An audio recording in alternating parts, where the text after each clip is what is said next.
আমাদের শাস্ত্রীয় প্রমাণ যেগুলো মেনে আমরা দেব পূজা ইত্যাদি করিয়া থাকি, তার প্রমাণ হলো কি শ্রুতি, স্মৃতি, পুরাণ, পাঞ্চরাত্র ইত্যাদি, এগুলো হলো আমাদের প্রমাণ। যারা শ্রুতি বিরুদ্ধ কাজ করে, স্মৃতি বিরুদ্ধ কাজ করে, পুরাণের বিরুদ্ধ কাজ করে, পাঞ্চরাত্র ইত্যাদির বিরুদ্ধ কাজ করে, তখন তাদেরকেই বিমার্গী বলা হয়েছে। কি বলা হয়? বিমার্গী। প্রেম সে বলো। যেরকম আজকে আমাকে একজন ভক্ত প্রশ্ন করেছিলেন, মহারাজজি দীক্ষা দিলে কি পৈতা দেওয়া হবে না? অনেকের মনে প্রশ্ন হতে পারে, তাই তো? দীক্ষা দিলে কি পৈতা দেওয়া হবে না? আমি বললাম না। বললো অনেক জায়গায় তো পৈতা দেয়, কিন্তু শাস্ত্রীয় রীতি অনুসারে পৈতা সবাইকে দেওয়ার কোনো মানে নেই। পৈতা দেওয়ার একটা সিস্টেম আছে। পৈতা কাকে দেওয়া যায়? বলে ব্রাহ্মণ, ক্ষত্রিয় আর বৈশ্য, এই তিনজনকে উপনয়ন দেওয়া যায়। এদের দ্বিজাতীয় সংস্কার হয়। কি হয়? জোরে বলো। দ্বিজাতীয় সংস্কার হয়। তা দ্বিজাতীয় সংস্কারের মধ্যে ব্রাহ্মণের দ্বিজাতীয় সংস্কার 15 বৎসর পর্যন্ত হয়। কত বছর পর্যন্ত? 15 বছর। 7 বছর থেকে নিয়ে 15 বছর অবধি ব্রাহ্মণের দ্বিজাতীয় সংস্কার হয়। 15 বৎসর পর্যন্ত যদি ব্রাহ্মণের করছো কি তোমরা?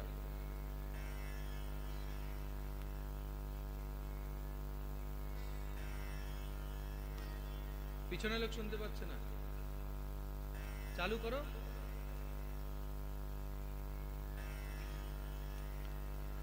হ্যাঁ, বন্ধ না? কিছু কিছু শুনতে পাচ্ছ, অল্প অল্প?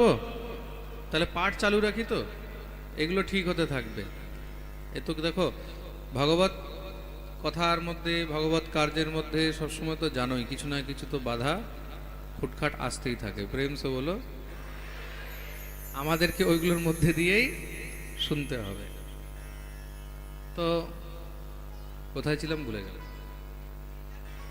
দ্বিজাতীয়, তো ব্রাহ্মণ, ক্ষত্রিয়, বৈশ্যকে দ্বিজাতীয় সংস্কার করানো যায়, কিন্তু তারও নিয়ম রয়েছে। এরকম নয় যে 60 বছর বয়সে কেউ দীক্ষা নিচ্ছে, ওকে তুমি পৈতা ধরিয়ে দিলে। এটার কোনো মানে নেই। উপনয়ন যখন হয়, উপনয়নের জন্য দ্বিজাতীয় সংস্কার হয়। খুব মন দিয়ে শুনবে। উপনয়নের জন্য দ্বিজাতীয় সংস্কার হয়। জন্মনা জায়তে শূদ্রঃ সংস্কারাৎ দ্বিজ উচ্যতে বলা হয়েছে না? তা সংস্কারের দ্বারা দ্বিজত্বের প্রাপ্তি হয়। খুব মন দিয়ে শুনবে। তা দ্বিজত্ব করতে গেলে কি হয়? তখন তাকে দ্বিজাতীয় সংস্কারের জন্য গায়ত্রী দীক্ষা দেওয়া হয়। কিসের দীক্ষা দেওয়া হয়? গায়ত্রী। তা ব্রাহ্মণ ছাড়া আরো অন্য কাউকে কি গায়ত্রী দীক্ষা দেওয়া হয়? বলে হ্যাঁ। কাকে? ক্ষত্রিয়কে অথবা বৈশ্যকে। এখন যে দ্বিজাতীয় সংস্কার করিয়েছেন, উপনয়ন ধারণ করেছেন, তাকে নিত্য গায়ত্রী জপ করতে হবে। আর গায়ত্রী জপ না করলে সেই দ্বিজাতীয় সংস্কার ইত্যাদি কোনো কাজে লাগে না। প্রেম সে বলো। যদি গায়ত্রী জপ না হয়, তাহলে দ্বিজাতীয় সংস্কার ইত্যাদি এগুলো কোনো কাজে লাগে না। দ্বিজ হওয়া আলাদা জিনিস, আর বিপ্র হওয়া আলাদা জিনিস। বিপ্র মানে ব্রাহ্মণ, আর দ্বিজ মানে যাকে বৈদিক কর্ম, যজ্ঞ ইত্যাদি এসবের মধ্যে বসার অধিকার প্রাপ্ত হয়েছে, দেব পূজা করার অধিকার প্রাপ্ত হয়েছে। কোথাও কোনো মন্দিরে ব্রাহ্মণ যদি পূজারী নেই, তা তখন কি করে পূজা করাবে? তা পূজা করার জন্য তার দ্বিজাতীয় সংস্কার অবশ্যই হওয়া উচিত। এখন আসলাম, বর্তমান কলিযুগে তো সবার দ্বিজাতীয় সংস্কার হয় না। কাউকে দীক্ষা দিয়ে পৈতা দিয়ে দিলাম, এটার কোনো মানে নেই। তা ভগবত সেবার জন্য কলিযুগের মধ্যে দ্বিজাতীয় সংস্কার ইত্যাদি না হলেও কোনো অসুবিধা নেই, কিন্তু তার কি হওয়া উচিত বলে, তার বৈষ্ণব মন্ত্রে দীক্ষা অবশ্যই হওয়া উচিত। খুব মন দিয়ে শুনবে। কিন্তু এখন সবাই যে গায়ত্রী মন্ত্র জপ করবে, সবাই যে সেই নিয়মগুলোকে পালন করবে ইত্যাদি, এগুলো সবাই তো পালন করতে পারছে না, পারছে কি? তখন ভগবত সেবা কিভাবে করবে বলে, শুধু বিষ্ণু দীক্ষা গ্রহণ করলে, যারা বিষ্ণু দীক্ষা গ্রহণ করেছে, যারা বৈষ্ণব মন্ত্রে দীক্ষা গ্রহণ করেছে, তখন তাহারাও কিন্তু বিষ্ণু পুজোর অধিকার প্রাপ্ত করিয়া থাকে। প্রেম সে বলো।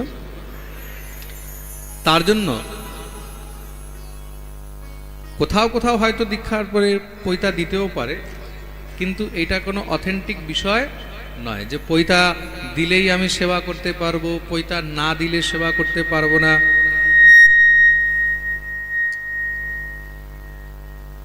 এইসব নিয়ে মনের মধ্যে কোনো প্রকারের কোনো দ্বন্দ্ব আপনারা রাখবেন না। আপনাদের যদি দীক্ষা হয়েছে, খুব মন দিয়ে শুনবেন, আপনাদের যদি দীক্ষা হয়েছে, দীক্ষার পরে আপনি দ্বাদশাঙ্গ তিলক করছেন, দীক্ষার পরে প্রত্যেক বৈষ্ণবকে দ্বাদশাঙ্গে তিলক করতে হয়।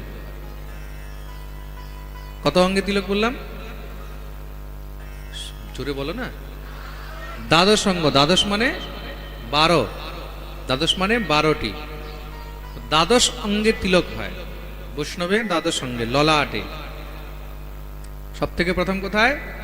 ললাট। তারপরে উদর, উদর মানে পেট, নাভি নয়, নাভির উপরে, নাভির উপরে। নাভি যেন না আসে তিলকের মধ্যে, নাভি যেন না আসে। নাভি পর্যন্ত তিলক গেল মানে অপরাধ হবে। উদরের তিলক নাভির উপরে হবে। কোথায় হবে? নাভির উপরে। নাভির নিচের যে ভাগ, ওইটাকে অধোভাগ বলা হয়। কি বলা হয়? অধোভাগ। যার মন, যার চিন্তন, যার চিত্ত সবসময় নাভির নিচে থাকে, তাকে নিকৃষ্ট বলা হয়েছে। কি বলা হয়েছে? ধরে বলো, নিকৃষ্ট। অনেক মানুষ দেখবে যখনই কথা বলবে, ওদের কথা সবসময় নাভির নিচের দিকেই যাবে। মানে বুঝতে পেরেছো তো? ওদের কথার সব টার্গেটগুলো নাভির নিচের দিকেই যাবে। ওদেরকে নিকৃষ্ট বলা হয়েছে। কি বলা হয়েছে? নিকৃষ্ট। এসব মানুষের সঙ্গে কখনো হরিভক্তদের, বৈষ্ণবদেরকে কথাও বলতে নেই। এদের থেকে দূরে থাকবে, সাবধান থাকবে। তা প্রথম হলো ললাটে, দ্বিতীয় হলো উদরে, তৃতীয় হলো বক্ষস্থলে। বক্ষস্থল কোনটা? এই যে মধ্যবর্তী স্থান, বুঝেছো? বক্ষস্থলের একদম মাঝ, হৃদয় যেটাকে আমরা বলি, একদম মাঝ বক্ষস্থল। ঠিক আছে। আর চতুর্থ হলো কণ্ঠে। চতুর্থ কোথায়? কণ্ঠে। পঞ্চম হলো দক্ষিণ ভাগ, এই যে দক্ষিণ পার্শ্ব বলা হয়। এটা কি বলা হয়? দক্ষিণ পাশ। আমরা যেটাকে বাংলায় বলি ডান পাশ, এটাকে দক্ষিণ পার্শ্ব বলা হয়। দক্ষিণ পার্শ্বের তিলক হবে এই জায়গায়। কোন জায়গায়? এই জায়গায়। এখানে পিছনে হবে না, কিন্তু সামনের দিক থেকে কেউ যেন দেখতে পায়, এখানে যেন দেখা যায়। তা এটা কত নম্বর হলো? 5 নম্বর। 6 নম্বর হলো দক্ষিণ বাহু। 6 নম্বর তিলক হবে কোথায়? সবাই খুব মন দিয়ে শুনে নেবে, এখানে দক্ষিণ বাহুতে। 7 নম্বর তিলক হলো দক্ষিণ স্কন্ধে। স্কন্ধ মানে জোড়া। স্কন্ধ মানে এই হাতের আর কাঁধের যে জোড়া, এই জোড়াটাকে বলা হয় স্কন্ধ। স্কন্ধ যেখানে সন্ধি আছে, স্কন্ধ মানে যেখানে সন্ধি আছে। বুঝতে পেরেছো? এটা খেয়াল রাখবে। অনেকে কি করে, বাহু বলতে এখানে তিলক করলো, স্কন্ধ বলতে এখানে করলো। না, এটা হলো বাহু, স্কন্ধ হলো এইটা, দক্ষিণ স্কন্ধে। তারপরে কত হলো? 7 হলো তো। 8 নম্বর হলো বাম পার্শ্ব। 8 নম্বর কোথায় হবে তিলক? বাম পাশে। 9 নম্বর বাম বাহু। 10 নম্বর বাম স্কন্ধে। 11 নম্বর পৃষ্ঠে। আর 12 নম্বর কোটিতে, মানে কোমরে। এই হলো দ্বাদশ অঙ্গের তিলক। প্রেম সে বলো। তো প্রত্যেক বৈষ্ণবকে দ্বাদশ অঙ্গ তিলক অবশ্যই করা উচিত। যে বিষ্ণু মন্ত্রে দীক্ষা নিয়েছে, একমাত্র নারায়ণ পুজো ইত্যাদি, ভগবত পুজো ইত্যাদির মধ্যে অধিকার তাহাকেই রইয়াছে। প্রেম সে বলো। এবার আসলাম দ্বিজাতীয় সংস্কার। কেউ যদি দ্বিজাতীয় সংস্কার করে রেখেছে, মানে যার উপনয়ন হয়েছে, পৈতা হয়েছে, দ্বিজাতীয় সংস্কার করেছে, তাহলে সে কি বিষ্ণু পুজো ইত্যাদি করতে পারে? সে কি নারায়ণ পুজো ইত্যাদি করতে পারে? নিশ্চয়ই করতে পারে। দ্বিজাতীয় সংস্কার যার হয়েছে, যাকে গায়ত্রী মন্ত্রে দীক্ষা প্রদান করা হয়েছে, গায়ত্রী দীক্ষা এই কারণেই দেওয়া হয় তাতে যেন সে বৈদিক ক্রিয়া, দেব পূজা ইত্যাদি করতে পারে। সবাই যে বৈষ্ণব হবে তার কোনো গ্যারান্টি নেই। এই সংসারে আমরা কাউকে জোর জবরদস্তি করতে পারি না। আমাদের যে সনাতন ধর্ম, হিন্দু ধর্ম, এই সনাতন ধর্ম, হিন্দু ধর্ম হলো স্বতন্ত্র ধর্ম। বিশ্বের মধ্যে এমন দ্বিতীয় আর কোনো ধর্ম নেই। ও মাঝে মাঝে একটু একটু মানে ধমকি দেয় আর কিছু না। প্রেম সে বলো।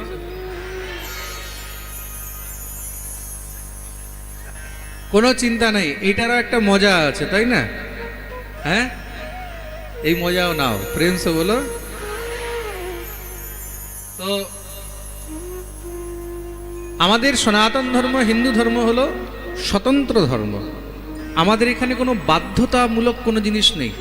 আপনি যদি খ্রিস্টান হন, আপনার উপরে বাধ্যতা রয়েছে, আপনাকে যীশু খ্রিস্টকে মানতেই হবে। You have no any option. আপনার কাছে অন্য আর কোনো অপশন নেই। আপনি যদি মুসলিম হন, মুসলিম হলে আপনাকে শুধু একমাত্র আল্লাহকেই মানতে হবে। You have no any choice. আপনার কাছে দ্বিতীয় আর কোনো চয়েস নেই। কেন? ওইখানে একেশ্বরবাদ রয়েছে। কি রয়েছে?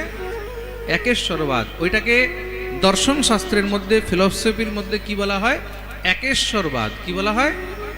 একেশ্বরবাদ। আর আমাদের হিন্দু ধর্ম কি? আমাদের হিন্দু ধর্ম হলো অনেকেশ্বরবাদ, অনেকতা। আমাদের এখানে অনেকেশ্বরবাদ রয়েছে। আমাদের এখানে যার মন হয় শিবের ভক্তি করব, শিবের ভক্তি করতে পারে, শৈব। যার মন হয় আমি দুর্গার পুজো করব, দুর্গা ভক্তি করতে পারে। যার মন হয় আমি গণেশের পুজো করব, গণেশের ভক্তি করতে পারে। যার মন হয় যে না আমি বিষ্ণু পুজো করব, সে বিষ্ণুর পুজো করতে পারে। যার মন হয় আমি কৃষ্ণের পুজো করব, সে কৃষ্ণেরও পুজো করতে পারে, নিজের নিজের ভাব অনুসারে। তার জন্য গোস্বামী তুলসীদাসজি বলেছেন, জাকি রহি ভাবনা জেসি প্রভু মূরত দেখি তিন তেসি। যার যেমন ভাবনা সে সেইভাবেই ভগবানকে ভজন করবে। মূর্খ বদতি বিষ্ণায়, ধীরো বদতি বিষ্ণবে, উভয়োরপি সমম ভাবম ভাবগ্রাহী জনার্দন। ভগবান হলেন ভাবগ্রাহী। ভগবান গীতায় কি বলছেন? ভগবান বলছেন এই সংসারের জীব যারই পুজো করুক না কেন, শিবের করুক, দুর্গার করুক, সূর্যের করুক, গণেশের করুক, কালীর করুক, যারই করুক না কেন, এই সব কিছু পূজার ভোক্তাকে, ভোক্তা হলাম আমি। ভোক্তাকে, ভোক্তা হলেন স্বয়ং ভগবান। ভগবান বলছে তুমি পুজো যারই করো না কেন, ঘুরে ফিরে সব আমিই পাবো। তুমি যারই পুজো করো, ঘুরে ফিরে সব আমিই পাবো, অন্য কেউ পাবে না।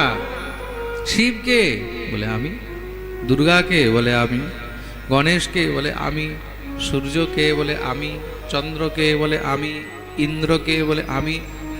অর্জুন বললেন প্রভু কি করে মানবো? ভগবান বললেন দেখতে চাস? দেখাও। ভগবান বিশ্বরূপ দর্শন করিয়ে দিলেন।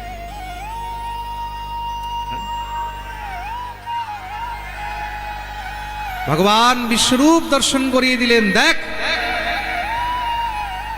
আমি শিব, আমি দুর্গা, আমি ইন্দ্র, আমি চন্দ্র, আমি নারায়ণ, আমি কৃষ্ণ, আমি রাম, আমি হংস, আমি হয়গ্রীব, আমি মৎস্য, আমি কুর্ম, আমি বরাহ, আমি পবন, আমি বায়ু, আমি অগ্নি, আমি আকাশ, সবকিছু হলাম আমি। তুমি যারই পুজো করবে ঘুরে ফিরে সব কার কাছে আসবে?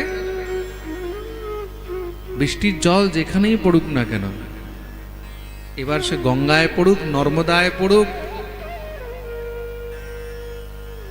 কাবেরীতে পড়ুক, কৃষ্ণাতে পড়ুক, গোমতীতে পড়ুক, তিস্তাতে পড়ুক, যেখানেই পড়ুক না কেন শেষ পর্যন্ত যাবে কোথায়? সমুদ্রে। তো ভগবান হলেন সাগর। তো সেই ভগবানকে যারা মানে না তাদেরকে বিমার্গী বলা হয়েছে। কি বলা হয়েছে? বিমার্গী। তা এমন বিমার্গীও যদি ভাগবত শ্রবণ করে তার উদ্ধার হয়ে যায়। ক্রোধাগ্নিদগ্ধা, ক্রোধী মানুষ বহুত খারাপ হয়, কিন্তু জীবনে ক্রোধী মানুষ থেকে বহুত সাবধান থাকতে হয়, দূরে থাকতে হয়। দুর্বাসাকে কেউ গুরু বানায় না, জানো কেন? কেন কি? রেগে যায়। বেশি ক্রোধী গুরু বানাতে নেই। ক্রোধী গুরু বানালে কি হয় দেখুন, আপনারা দেখেছেন হবে অনেক সময় আজকাল একটা নতুন ইউনিভার্সিটি শুরু হয়েছে, ফেসবুক ইউনিভার্সিটি। তা ফেসবুক ইউনিভার্সিটির মধ্যে আপনারা দেখবেন অনেকে জ্ঞান দেয়, যাদের মন সহজ হয়, ওদের মুখ খুব খারাপ হয়, বলে না, হ্যাঁ রেগে যায় কিন্তু মনটা খুব সহজ। বিলকুল ফালতুবাদ। এইসব কোনো শাস্ত্রের কথা নয়, এগুলো নিজেকে ভালো দেখাবার কথা। আমি তোমাকে 4টা গালি দিয়ে দিলাম কিন্তু আমি ভালো লোক, কেন কি? আমি তোমাকে গালি দিয়েছি। যার ভিতরে যা হয় সেটাই বাইরে বেরোয়। খুব মন দিয়ে শুনবে, আখের রস আখ থেকেই বেরোয়, আখের রস আম থেকে বেরোয়। আম গাছ থেকে কখনো আখের রস বেরোবে? যার ভিতরে গালি আছে সেই গালি দেবে, যার ভিতরে প্রেম আছে সে তোমাকে প্রেমই দিতে পারবে। যার মধ্যে প্রীতি আছে, প্রেম আছে, তাকে তুমি যদি হাজারো কষ্ট দাও তো সে এটাই বলবে যে তোমার মঙ্গল। প্রেম সে বলো। তার জন্য ক্রোধী ব্যক্তি থেকে খুব সাবধান থাকতে হয়। ক্রোধী ব্যক্তি কি হয়? ক্রোধী ব্যক্তি নিজেকে তো নষ্ট করেই, তার সঙ্গে পরকেও নষ্ট করে। ক্রোধী থেকে বহুত সাবধান, যেই ক্রোধী হোক, চাहे সে মহারাজ সন্তান হোক, মাতা পিতা হোক, স্বামী হোক, স্ত্রী হোক, ক্রোধী ব্যক্তি থেকে বহুত সাবধান থাকতে হয়। ক্রোধী ব্যক্তি জীবনে কোনো সময় উন্নতি করতে পারে না। এই ক্রোধী ব্যক্তি কেন বলা, এখানে এই ক্রোধী নামটা কেন নেওয়া হয়েছে? যে ক্রোধাগ্নিদগ্ধা, ক্রোধী ব্যক্তি বহুত অপরাধী হয়, সে সবসময় অপরাধ করতে থাকে কিছু না কিছু। ক্রোধী ব্যক্তি দেখবে কিছু না কিছু অপরাধ করতেই থাকবে, যে ক্রোধে থাকে কিছু না কিছু পাপ করতেই থাকবে।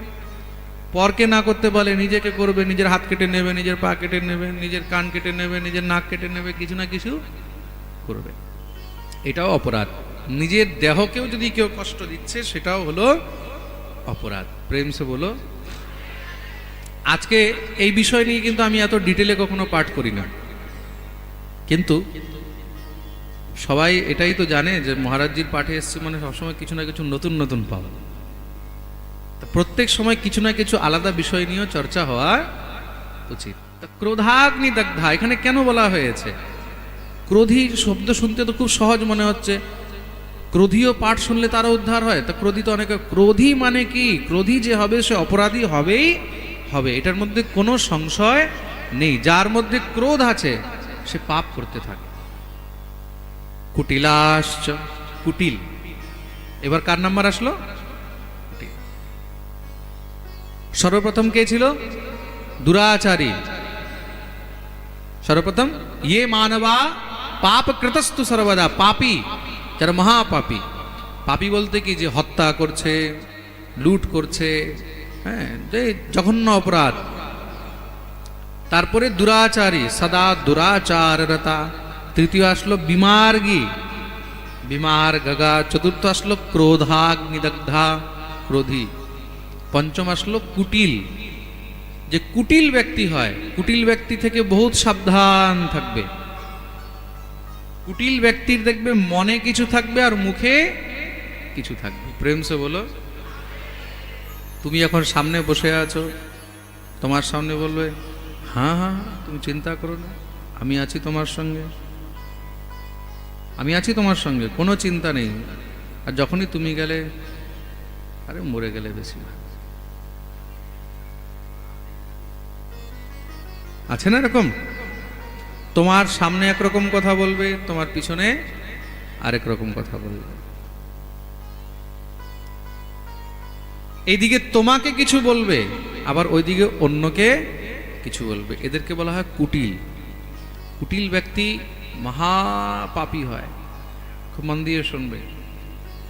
সংসারের মধ্যে যত দ্বন্দ্ব আছে, দ্বন্দ্ব কুটিলরাই সবসময় লাগাতে থাকে। কুটিলাশ্চ, সেও মহাপাপী। সেও যদি ভাগবত শ্রবণ করে তারও উদ্ধার হয়ে যায়। তারপরে আসলো কামী। কুটিলাশ্চ কামিনঃ। কামী, কামী ব্যক্তি, যে কামী ব্যক্তি হয় সেও কিছু না কিছু সবসময় পাপ করতেই থাকে। কেন বলে? কামাতুরাণাম না ভয়ম না লজ্জা। যে কামাতুর ব্যক্তি হয়, যে কামী হয়, তার না ভয় হয় না তার লজ্জা থাকে। খুব মন দিয়ে শুনবে। অর্থাতুরাণাম না গুরু না বন্ধু। যে লোভী হয় না, লোভী, লোভীর এই সংসারে কেউ আপন হয় না। লোভীর কেউ আপন হয় না, না তার গুরু, না বন্ধু, না বাপ, না ভাই। পয়সার জন্য যার তার সঙ্গে যেই কোনো ব্যবহার করতে। প্রেম সে বলো। তা অর্থাতুরাণাম না গুরু না বন্ধু, ক্ষুধাতুরাণাম রুচিরম না বেলা।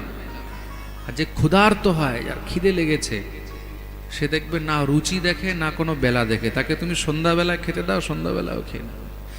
2 দিনের বাসি রুটি দাও, তাও খেয়ে নেবে। তাকে তুমি যেমন দাও তেমনই নিয়ে খেয়ে নেবে। রাত্রে 2টার সময় খেতে দাও, তাও খেয়ে নেবে। সবজির মধ্যে যদি একটু লবণ কম হয়, ঝাল বেশি হয়, সে তাও খেয়ে নেবে। কেন? ক্ষুধা লেগেছে। তা ক্ষুধাতুরাণাম রুচিরম ন বেলা, কামাতুরাণাম ন ভয়ম ন লজ্জা। আর যে কামী হয় তার না ভয় থাকে না লজ্জা থাকে। আর তদ্রূপ বিদ্যাতুরাণাম ন সুখম ন নিদ্রা। এগুলো হলো নীতির শ্লোক। যে বিদ্যার্থীর কখনো না সুখ হয় না ঘুম হয়। কেন? সবসময় তার একমাত্র লক্ষ্য কি থাকবে, টার্গেট কি থাকবে? লেখাপড়ায়। দেখা গেল রাত্রেবেলায় উঠেও পড়ছে। জীবনে যদি কিছু শিখতে হয় তাহলে বিদ্যার্থী হতে হবে। কি হতে হবে? জোরে বলো। বিদ্যার্থী। আমাকে অনেকে বলে, মহারাজজি আপনি যে পাঠ করেন এখনো কি আপনি পড়েন? আমি এখনো পড়ি, আমি এখনো পড়ি। কালকে রাত্রে কোনো একটা বিষয় নিয়ে হঠাৎ করে ঘুমাতে গিয়ে কি মাথায় ঢুকেছে, গ্রন্থ নিয়ে বসে গেছি, বসে পড়তে পড়তে রাত 2টা বেজে গেছে। পড়তে পড়তে রাত 2টা বেজে গেছে। কিন্তু ওই যে মাথায় ঢুকেছে না, এটাকে এখন ক্লিয়ার করতে হবে। এই যে লেখা আছে, এটা কেন লেখা আছে, এটা এইভাবে কেন আছে। জিনিসটাকে যতক্ষণ পর্যন্ত ক্লিয়ার করিনি ততক্ষণ ঘুম আসে। ক্লিয়ার করলাম, এটা কেন লেখা আছে, এটার অর্থ এমন কেন। জীবনে যদি কেউ বিদ্যার্থী হয়, তার জীবনে কোনো সময় সাধ্যায় বা জ্ঞানের কখনো কমি হয় না। প্রেম সে বলো।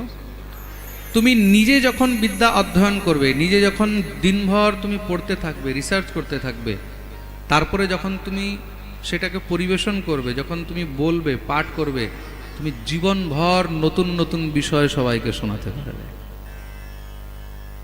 প্রেম সে বলো। আপনারা মনে করছেন যে আমাদেরকে মহারাজজি সবসময় নতুন নতুন কিছু না কিছু বিষয় শোনাচ্ছে, এগুলো কোথার থেকে আসছে? এই স্টকগুলো রাখার জন্য কিছু নিজেকেও অধ্যয়ন করতে হয়, পড়তে হয়, শাস্ত্র গ্রন্থ এগুলো চর্চা করতে হয়। তদ্রূপ বিদ্যার্থিনঃ কুতো নিদ্রা, বিদ্যার্থিনঃ কুতো সুখ। বিদ্যার্থীর জীবনে না সুখ হয় না নিদ্রা হয়। তা যে কামী ব্যক্তি, সেও যদি ভাগবত শ্রবণ করে, ভাগবতের আশ্রয়ে আসে, বলছে তারও উদ্ধার হয়।